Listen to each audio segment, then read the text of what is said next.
వృత్తిపరంగా వైద్యుడిగా అపార ప్రతిభ కనపరచడమే కాకుండా సంగీతంలోనూ అంతర్జాతీయ స్థాయిలో గుర్తింపు పొందిన మహనీయుడు పద్మభూషణ్ డాక్టర్ శ్రీపాద పినాకపాణి గారి 109వ జయంతి నేడు. వీరి పేరు వినగానే మనకు ఒక ప్రఖ్యాత వైద్యుడే కాకుండా ఒక కర్ణాటక సంగీత విద్వాంసుడుగా కూడా వారు జ్ఞప్తికి వస్తారు. నిజంగా వారు తెలుగువారు కావడం మన తెలుగు జాతికి గర్వకారణం.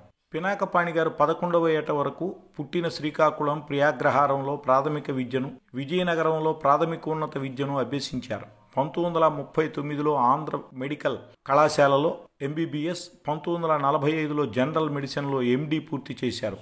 కర్నూలు వైద్య కళాశాల ప్రిన్సిపాల్గా సూపరింటెండెంట్గా పనిచేసి 1968లో ఉద్యోగ విరమణ పొంది ఆ జిల్లాలోనే స్థిర నివాసం ఏర్పరచుకున్నారు. రాజమండ్రికి చెందిన లక్ష్మణరావు గారి వద్ద తొలి సంగీత పాఠాలు నేర్చుకున్న పినాకపాణి గారు ప్రఖ్యాత వయోలిన్ విద్వాంసుల ద్వారం వెంకటస్వామి వారి వద్ద శిష్యరికం చేశారు. జీవితంలో వృత్తికి ప్రవృత్తికి సమ ప్రాధాన్యతను ఇచ్చి వారు సాగించిన కృషికి 1984లో భారత ప్రభుత్వం పద్మభూషణ్ బిరుదుతో సత్కరించింది. 99వ జన్మదినం నాడు జ్ఞాన విద్యావారధి అనే బిరుదుతో తిరుమల తిరుపతి దేవస్థానం వారు సత్కరించి కలియుగ దైవం శ్రీనివాసుని ఆనందపరిచారు. శ్రీపాద తనకు లభించిన స్వర్ణ పతకాలను కరిగించి భద్రాచలం సీతమ్మకు వడ్డాణం చేయించి సమర్పించుకున్న మన కాలం నాటి ఆదర్శ మానవుడు ఆయన.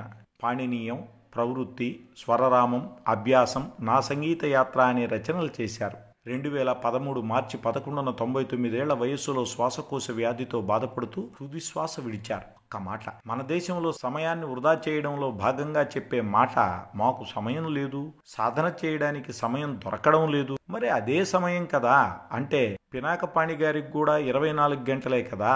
మరి ఇంతటి పేరు ప్రఖ్యాతులు ఎలా సంపాదించగలిగారు, ఇంతటి ఔన్నత్యం ఎలా సాధించగలిగారు అని ఒక్క క్షణం ఆలోచిస్తే వారికి వారి పట్ల ఉన్న శ్రద్ధ మనం కూడా మన పట్ల చూపించుకోగలిగితే సులువుగా సాధించవచ్చు ఈ విషయాన్ని. అంటే సామాన్యులు మాన్యులు కావడానికి శ్రద్ధ అనేది ఎంత ముఖ్యమో వీరి జీవితాన్ని మన పిల్లలకు పరిచయం చేయడం ద్వారా వారిని ఉత్తమ మార్గాల వెంట నడిపించవచ్చు. అయితే ఈ బాధ్యత ఆ ఇంటి పెద్దలదే, పిల్లలది కాదు. పెద్దలని అనిపించుకోవడం కాదు, పెద్దలుగా పిల్లలని తీర్చిదిద్దాలి. అప్పుడే పెద్దలు అని పిలవబడతారు. భారతమాతకు వందనం, తెలుగు తల్లికి అభివందనం.